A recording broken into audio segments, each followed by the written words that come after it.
সম্মানিত দর্শক, আসসালামু আলাইকুম। আজকে আপনাদেরকে সঠিক নিয়মে চেন কিভাবে লাগাতে হয় সেটা দেখাবো। আসলে এই স্ক্রিনে যে দেখতে পারতেছেন, এই চেনটা দেখা যাচ্ছে আসলে সঠিক নিয়মে চেনটা লাগানো হয়নি। তো এমনভাবে আপনারা চেনটা লাগাবেন যাতে চেনটা দেখা না যায়।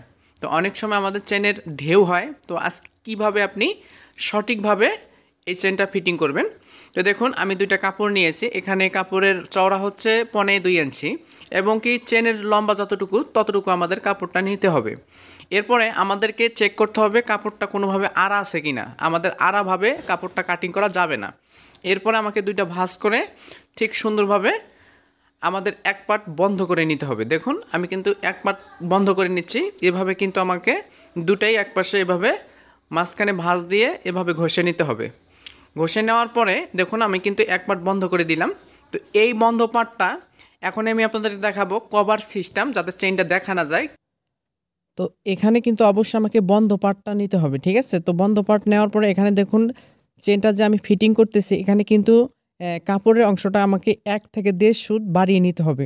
অর্থাৎ চেনটা যাতে ঢাকা পড়ে এই অনুযায়ী আমাকে এভাবে বসানোর পরে আমি কিন্তু সেলাই করে দিব।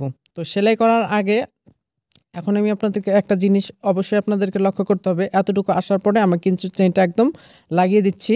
তো এভাবে আপনারা চেনটা লাগিয়ে দিবেন। দেওয়ার পরে চেনের অর্ধেক অংশ আমাদের ঢেকে সেলাইটা দিতে হবে।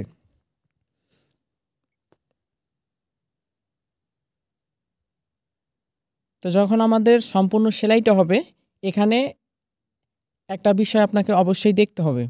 দেখুন, আমি কিন্তু অর্ধেক চেনের অংশটা ঢেকে দিয়েছি। এখন কিন্তু আমাকে কাঁচি দিয়ে 3 জায়গায় কাটিং করে নিতে হবে। অনেক সময় আমাদের চেনের ঢেউয়ের মতো আঁকাবাঁকা হয়। এখানে যদি আমরা এক পাশে যদি এভাবে 3 জায়গায় কাটিং করি তাহলে কিন্তু আর আঁকাবাঁকা হবে না, সম্পূর্ণ সোজা হবে, ঠিক আছে? তো এরপরে আমার পরবর্তীতে যে পার্টটা আছে এই পার্টটা আমি আবার বসাবো। এখন আমি কিন্তু এর আগে যে অর্ধেক দিছি সেই অর্ধেকটা এখন আমাকে এটা দিয়ে মেকআপ টানতে হবে। মানে এটা দিয়ে আমি চেনটা ঢেকে দিব যাতে চেনটা আমাকে দেখা না যায়। অনেক সময় আমাদের সেটিং করতে অনেক সমস্যা হয় যে চেন দেখা যায়। আসলে কামিজে হোক বা যে কোনো ক্ষেত্রে আমরা যখন চেন ফিটিং করি তখন যদি চেনটা দেখা যায় তাহলে কিন্তু অনেক বিচ্ছিরি দেখায়, ঠিক আছে? তো দেখুন, চেনটা একদম সোজা হয়ে গেছে, এখানে কোনো আঁকাবাঁকা নেই। তো দেখুন, চেনটা যে কালো, এখানে দেখার মতো কোনো স্কোপ নেই। তো এরপরে এখানে যে স্টিলের যে ইয়াটা দেওয়া আছে এটা কিন্তু আমাদের কমপক্ষে 2 সুত আমাদের এখানে চিহ্ন দিতে হবে, যাতে আমাদের যে সেলাই করার সময় সুই আছে সুইটা যাতে কোনোভাবেই এখানে প্রবেশ না করতে পারে। এখান থেকে আমাদের প্রায় 8 ইঞ্চি, চেনটা হয় 9.5 8.5 ইঞ্চি। তো এখানে আমি হাফ ইঞ্চি করে মাইনাস করে নিব যাতে আমাদের সুইয়ের সাথে কানেক্ট না হয়। তো এরপরে এখানে 8 ইঞ্চির পরিমাণে আমাকে একটা চিহ্ন দিতে হবে। চিহ্ন দেওয়ার পরে এখানে আমাদের হালকা করে এভাবে একটা কাটিং করে নিতে হবে। দেখুন, এখানে আমি হালকা করে একটু কাটিং করে নিলাম। নেওয়ার পরে এখন আমাকে ডাইরেক্ট কাটিং করে নিতে হবে। তো এভাবে আমি দুভাজে কিন্তু আমি এখানে কিন্তু একটা গোল জামার ক্ষেত্রে আমি কিন্তু চেনটা ব্যবহার করতেছি।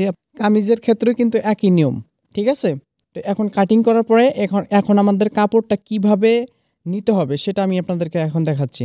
তো দেখুন, আমি কিভাবে কাটিং করছি, এভাবে আপনাদের কাটিং করতে হবে এবং কি একটা ভাঁজ দিয়ে আমাদের অবশ্যই ডলে নিতে হবে।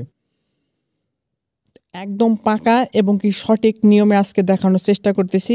এইভাবে আপনারা প্রত্যেকটা কামিজে হোক বা যেকোনো জায়গায় আপনারা যখন চেন সেটিং করবেন ঠিক একই নিয়মে আপনারা এভাবে করে নেবেন। নেওয়ার পরে এখানে যে ইয়াটা আছে এটা কিন্তু আমরা একটু বসিয়ে দিব। বসানোর পরে এখন আমি চেনটা ফিটিং করব কিভাবে। এখানে কিন্তু আমি চিহ্ন দিয়েছিলাম। তো এই চিহ্ন অনুযায়ী আমাদেরকে বসাতে হবে। দেখুন, এখানে আমি প্রথমে এভাবে বসানোর পরে আমি যেখানে সেলাইয়ের দেখুন এখানে কিন্তু সেলাই আছে, সেলাইটা জাস্ট আমাকে ঢেকে দিতে হবে। সেলাইটা যাতে দেখা না যায় সেই সিস্টেম করে আপনাকে সেলাই দিতে হবে। তো আমি সেলাই দিচ্ছি, একইভাবে আপনারা সেলাই দিবেন। তো অবশ্যই যে সেলাইটা দেওয়া আছে সেই সেলাইটা যাতে দেখা না যায় সেই সিস্টেম করে আপনাদেরকে বসাতে হবে। বসানোর পরে যখন একদম মাথায় আসবে, তো মাথার ইয়াটা যদি আপনাদের বের হয়ে যায় আপনারা কোনো কিছু নিয়ে আপনারা এটা ঢুকিয়ে দিবেন। আমি কিন্তু এটা ঢুকিয়ে দিচ্ছি, আপনারাও ঠিক একইভাবে ঢুকিয়ে দিবেন। এভাবে ঢুকিয়ে দেওয়ার পরে এখন আমাদেরকে পুনরায় আবার সেলাই দিতে হবে।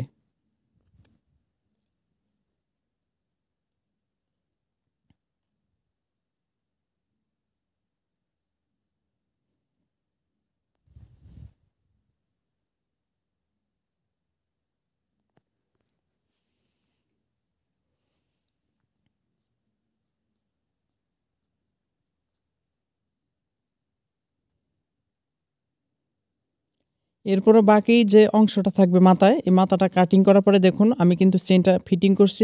চেন তো দেখা দূরের কথা, একদম কভার সিস্টেম হয়ে গেছে। তো এই নিয়মে আপনারা চেনগুলো সেটিং করবেন, দেখবেন যে আপনাদের চেনগুলো অনেক বেশি মানে সেটিং করতেও সুন্দর লাগবে, দেখা যাবে না, ভালো লাগবে দেখতে। এরপর আমরা গলা সেটিং করব। গলা সেটিং করার পরেই আমাদের কাজ শেষ। তো সম্মানিত ভিউয়ার্স, আশা করি আজকের ভিডিওটা আপনার কাছে অনেক বেশি ভালো লাগছে। ভালো লেগে থাকলে অবশ্যই চ্যানেলটা সাবস্ক্রাইব করতে ভুলবেন না। আর যদি আপনি যদি ফেসবুক পেজে দেখে থাকেন তাহলে অবশ্যই পেজটা ফলো দিয়ে সাথেই থাকবেন। ধন্যবাদ সবাইকে। আল্লাহ হাফেজ।